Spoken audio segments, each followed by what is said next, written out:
Bom dia, irmãos. Livro de Juízes. Irmãos, que leitura complicadinha, né? Mas uma leitura boa. Uma leitura que nos mostra como é bom estarmos, né, na dependência do nosso Deus e de Jesus. Que agora nós temos um Jesus que devemos seguir. Né? Não temos mais alguém para nos dizer o que fazer, mas nós temos Jesus. E colocar a palavra de Deus, os mandamentos do Senhor dentro do nosso coração. Então o estudo de hoje é sobre o livro de Juízes e a frase principal que foi tirada é o cuidado de Deus para com o seu povo. O livro de Juízes conta a história de Israel entre a morte de Josué e a escolha do profeta Samuel. Podemos dizer que é o livro de queda, de fracasso e de imoralidade. Depois da morte de Josué, a nova geração de israelitas fez uma aliança com as nações que a antiga geração havia deixado na terra, atitude que terminou em idolatria e imoralidade. O povo de Deus iniciou um ciclo de adoração de ídolos e perderam sua dependência no Senhor. Foram punidos com muitos ataques. Diante de lamentos, o povo clama a Deus por ajuda e recebe o auxílio do Senhor, em forma de um juiz humano que estabelecia a ordem. Aliás, este é o destaque do livro. A parte central do livro é composta de ciclos. Significa que a história se repete com os mesmos elementos. O povo pecava, desobedecendo ao Senhor. O Senhor disciplinava, a correção era aplicada por causa deste pecado. Aí vinha o quê? A súplica, o desespero. E o povo reagia com choro e clamor ao Senhor, para ser liberto daquele sofrimento. E por fim, a salvação. Deus chamava um juiz para libertar o povo. Pecava, era disciplinado, corria em desespero a clamar ao Senhor e vinha uma libertação. E vinha a libertação escolhida, né? Um juiz escolhido. Então o livro de Juízes foi assim chamado por causa dos vários governantes chamados juízes, que são as figuras centrais do livro. Em geral, esses juízes eram mais líderes militares e guerreiros do que pregadores de retidão. Vamos ler Juízes capítulo 2, versos 16 e 19? Essa eu vou pedir que alguém leia para mim. Capítulo 2, versos 16 e 19.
Então, o livro narra os atos de muitos desses líderes, sendo que alguns deles ajudaram a libertar os israelitas dos efeitos do seu comportamento pecaminoso. Mais um ciclo vicioso. Era liberto, voltava a pecar. Era liberto, voltava a pecar. O estudo visa, então, a nos mostrar que o Senhor permite que o seu povo sofra as consequências de sua infidelidade a Ele, mas também que o Senhor está disposto a libertar seu povo tantas vezes quanto se arrependerem de seus pecados. Se confessarmos os nossos pecados, Deus é fiel e justo para nos perdoar de toda injustiça, né? E nos corrigir. Então a lição que aprendemos com esse ciclo repetitivo é que o pecado impede a paz e a bênção do Senhor. Podemos entender essa verdade desde a nossa vida pessoal até a postura que um país assume. O tempo de hoje é diferente daquele? Não. Quando perdemos o temor do Senhor, nós perdemos terra, nós perdemos bens, perdemos a dignidade e perdemos a santidade. Então um pecado atrai outro e a situação piora. Eu lembro que na minha casa havia sempre uma fala assim: sua mente tem que estar em equilíbrio com o seu coração. A mamãe dizia, né? O nosso Deus não é um Deus de confusão. Então, se você está confuso, alguma coisa está errada, né? Então, você tem que identificar, tem que saber por que você está fazendo aquilo. E é sempre fácil você voltar àquela uma zona de conforto, aquilo que é mais fácil para você, ao invés de você tentar se modificar, né? Esse é o problema do pecado. Um pecado atrai outro e a situação piora. Vamos ao versículo-chave? Está em Juízes 17:6, que diz: naquela época não havia rei em Israel. Cada pessoa fazia o que lhe parecia certo. A palavra-chave do livro, então, é inconstância. Vai e volta, vai e volta. O panorama geral sobre o livro de o livro de Juízes, desculpe. Ele é o 6º livro do Antigo Testamento. Ele é o 2º livro na lista dos livros históricos. O primeiro é Josué, nós estudamos domingo passado. Ele dá o pano de fundo para o 3º livro, que é o livro de Ruth, que nós vamos estudar domingo que vem com a irmã Júlia. Deus usou pessoas limitadas em um tempo de total desarmonia e desobediência. O nome do livro foi chamado de Juízes, nome dado às pessoas que lideravam os israelitas durante um período de 350 anos ou pouco menos entre a morte de Josué e a subida de Saul ao trono como o primeiro rei de Israel. Historicamente, o livro serve como elo entre a conquista da região hoje chamada de Palestina e a monarquia, onde os reis começariam a governar. A autoria do livro. Ainda que de fato a autoria do livro de Juízes seja incerta, tradicionalmente sugere que foi Samuel o autor da obra. É muito possível que ele tenha coletado alguns relatos do período dos Juízes e que outros profetas, como Natã e Gade, associados à corte de Davi, tenham participado da autoria e organização do material. O primeiro livro das Crônicas, capítulo 29, versos 29, fala sobre esse assunto. A data.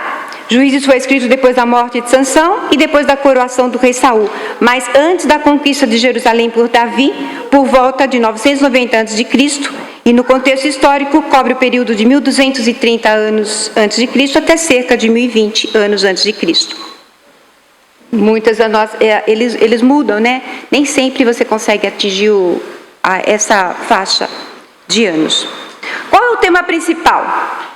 O livro de Juízes é um testemunho de que o Senhor pode nos ajudar em nossa fraqueza se o buscarmos. E o cenário religioso? Os israelitas viviam numa terra onde enfrentavam muitos povos, querendo sua desintegração e destruição. Era um grupo minoritário separado entre si pelas dificuldades geográficas e enfrentando muitos problemas de convivência entre suas diversas tribos. O povo caiu muitas vezes em idolatria. Os períodos de vitórias podem ser atribuídos à soberania de Deus, por um lado, e pelo trabalho de Moisés durante a peregrinação em moldar um povo numa só fé. Deixou as leis que foram passadas para Josué e que Josué continuou passando para a nova geração. Vamos ao conteúdo e estrutura do livro. Juízes capítulos 1 e 2 fala da conquista incompleta de Canaã. O irmão Alexandre comentou que ficaram ainda muitas terras, né, a serem conquistadas. Então, muitas tribos de Israel acabam não conseguindo retirar todos os habitantes de Canaã de suas terras. Então, os israelitas se esquecem do Senhor, adoram falsos deuses, o Senhor retira sua proteção e suas bênçãos dos israelitas, eles são oprimidos por seus inimigos e clamam ao Senhor para que os liberte. O Senhor chama juízes para libertar os israelitas. O que a nova geração de israelitas fez? Capítulo 2, versos de 11 a 13. Vou ler aqui. Capítulo 2, versos de 11 a 13. Abandonaram a Deus, o Senhor, e adoraram Baal e Astarote. O Senhor, do verso 11, perdão. Então o povo de Israel pecou contra Deus, o Senhor, adorando os deuses dos cananeus. Eles deixaram de adorar o Senhor, o Deus dos seus antepassados, que os havia tirado do Egito. Começaram a seguir outros deuses, os deuses dos povos que viviam ao seu redor. Eles adoraram esses deuses e assim fizeram o Senhor ficar muito irado. Abandonaram a Deus, o Senhor, e adoraram Baal e Astarote. Em algumas Bíblias tem a palavra Baalins, e Baalins é o plural da palavra Baal. Baal e Astarote eram os falsos deuses dos cananeus. A adoração a esses deuses era corrupta e imoral, incluía sacrifício de crianças e quebra da lei da castidade. Aprendemos aqui então que se dermos espaço em nossas vidas para influências de pessoas más e tentações, elas poderão nos levar ao pecado. Então a ideia é, somos um povo santo, somos um povo separado. Então não podemos nos unir a pessoas que querem nos levar a fazer coisas erradas. Esse é um grande ensinamento que a gente tenta passar para os nossas crianças, jovens, né? E até mesmo os adultos. Então temos que nos afastar de pessoas que nos levam a fazer coisas erradas. O capítulo 3 ao 16 fala da história dos juízes. O Senhor chama então 13 juízes para ajudar a libertar as tribos israelitas das consequências da sua infidelidade ao Senhor. Esses capítulos nos ensinam que o Senhor Deus tem compaixão de nós quando sofremos, mesmo quando esse sofrimento resulta de nossos próprios pecados. O Senhor tem misericórdia e é generoso. Em destaque, nós temos 6 juízes que podem ilustrar o fracasso e queda de Israel e a manifestação da misericórdia de Deus. Nós temos Otoniel, que conquistou uma cidade cananeia, Eude, que matou Eglon, o rei de Moabe, e derrotou os moabitas. Nós temos Débora, que liberta Israel da opressão dos cananeus. Ela convenceu Baraque a liderar um exército na vitória contra as tropas de Sísera. Gideão, que destrói o altar de Baal e liberta Israel dos midianitas. Jefté, que derrotou os amonitas depois de fazer um voto ao Senhor. Sansão, que luta contra os filisteus, mas é capturado como resultado de suas escolhas erradas. Sansão morre depois de causar o desmoronamento de um edifício sobre si mesmo e a morte de muitos filisteus. Embora Sansão tenha matado muitos filisteus, ele não ajudou os israelitas a seguir ao Senhor e a abandonar seus pecados, algo necessário para que fossem realmente libertados da opressão de seus inimigos. Sansão colocou seus desejos acima da vontade de Deus. Se colocarmos então nossos desejos acima da vontade de Deus, nós não atingiremos o nosso potencial divino. Nós que fizemos a força-tarefa, escolhemos alguns personagens, né? Então Débora já foi estudado, Gideão, Jefté, Sansão e Eude, verdade, Eude. Eu marquei aqui um xizinho. E quando nós fazemos a leitura do livro de Juízes e aí tiramos aquela história daquele personagem, gente, como foi maravilhoso fazer aquele estudo. Então, assim, todos esses personagens estão lá no nosso canal do YouTube. Você pode ir lá repassar, vocês que são mais novos, que não chegaram, porque vale a pena fazer a leitura. Então, quando nós separamos, né, pensamos aquele personagem e vemos toda a história, né, a leitura do livro de Juízes, aí você percebe, né, como Deus é maravilhoso. E como eu acho que foi uma tarefa muito difícil para esses juízes, né? Eu não coloquei aqui o tempo que eles ficaram, esses quadros a gente encontra de forma mais fácil, eu não achei necessário. Mas muitos foram 40 anos, 20 anos, 8 anos, né? Olha o tempo. Mas mesmo com todo esse auxílio, o povo continuou dentro do seu pecado. Em Juízes capítulo 17 a 21, eu coloquei aí só alguns versículos, mas eu não vou falar sobre eles, né? Vamos fazer a leitura, quem não fez. São histórias assim impressionantes, chegam a ser repugnantes, mas vale a pena, porque no fundo foi uma grande situação de anarquia. Com todos os ensinos, com todas as chamadas, com todas as orientações, o povo continuava a fazer aquilo que não devia. Imoralidade, prostituição. Então, se você quiser, leia separado. O livro de Juízes você lê em 2 horas. Se você sentar, você lê ele em menos de 2 horas. Mas se atentem a esse capítulo final. É do capítulo 17 ao capítulo 21. Então, esses últimos capítulos do livro de Juízes, o autor deixou de relatar histórias de heróis de Israel, mas ele passou a narrar incidentes. E 2 deles que estão citados, que ilustram o estado de queda em que se encontrava a religião e a imoralidade nos dias em que Israel abandonou a aliança que fizera com o Senhor e preferira fazer o que parecia bem aos seus olhos. Fazer o que eu acho que é certo, mas não fazer aquilo que eu sou orientada de fazer corretamente. As histórias de Mica, que foi um homem que tinha um santuário na sua casa. Ele tinha uma casa de deuses. Do levita, que foi consagrado sacerdote por Mica. E da migração dos danitas, que está nos capítulos 17 e 18. E a história da concubina levita em Gibeá, maltratada, violentada e morta. E o subsequente castigo dos benjamitas. Quer dizer, nem irmãos de Israel que conheciam a palavra fizeram um ato assim tão repugnante, tão pecaminoso. Esses capítulos é o capítulo 19 e 21. 11 tribos israelitas se unem para lutar contra a tribo de Benjamim e quase a destroem completamente. Estes são os exemplos dos piores dias de Israel.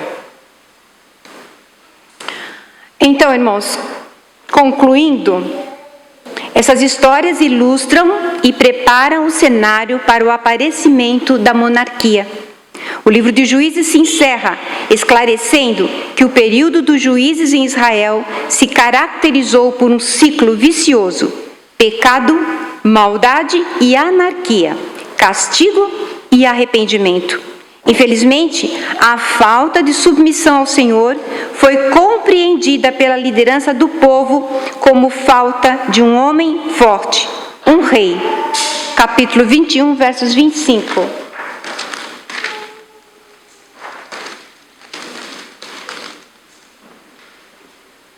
Naquele tempo, não havia rei em Israel, e cada um fazia o que bem queria.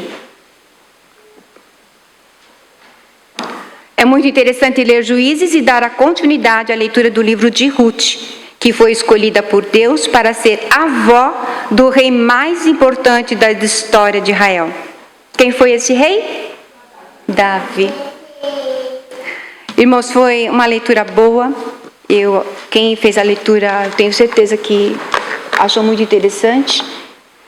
E ficaram aí algumas lições, né, que eu negritei, que dá para nós estudarmos e refletirmos na classe sobre relatividade, hedonismo e individualismo.